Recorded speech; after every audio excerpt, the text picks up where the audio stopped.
Hi everybody! I thought I'd do a quick video on how to get the most out of your photos using an Android.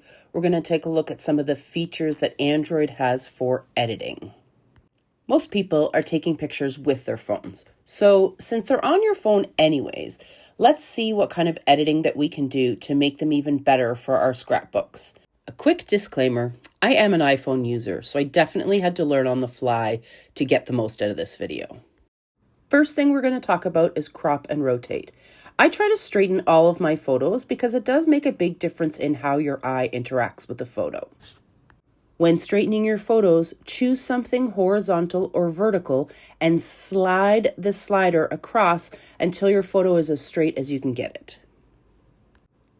You can freestyle rotate your photo to choose any aspect you want, or you can go in and choose the aspects that are preset for you. If you're going to print these photos, it's really important that you remember to stay in the 2:3 aspect ratio. When it comes to lighting and shadows, the auto button is always a great place to start. But let's go through the sliders. Brightness adjusts the mid-tones of your photos, the pixels that are kind of right in the middle of light and dark. Exposure brightens or darkens every single picture. So you can blow the photo out by adding tons of light, or you can take all the light away.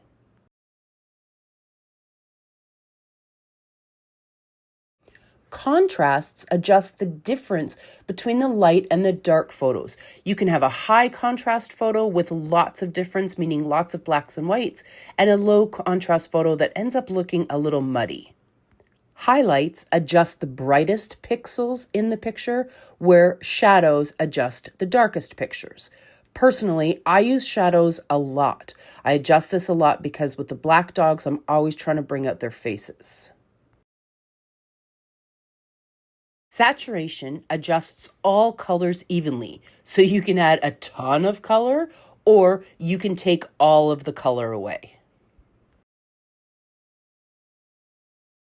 Tint is a version of white balance that adds green or magenta to kind of balance out the different types of lights. Temperature or warmth tends to adjust the red, orange, and yellow tones, either adding them or taking them away.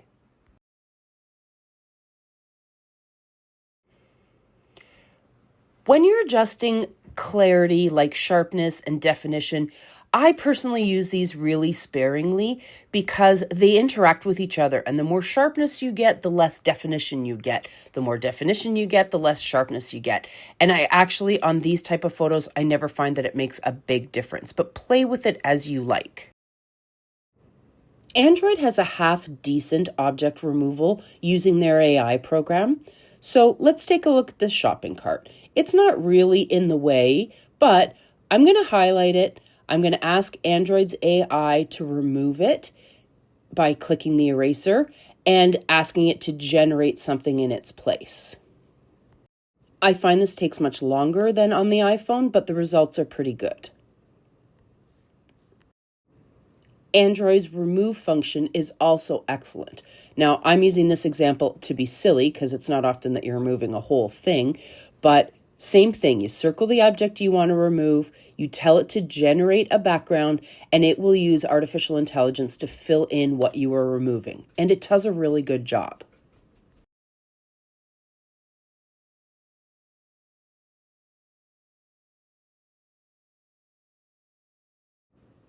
Let's go back to the original. Here's a feature that Android has that Apple does not have, and I'm a big fan.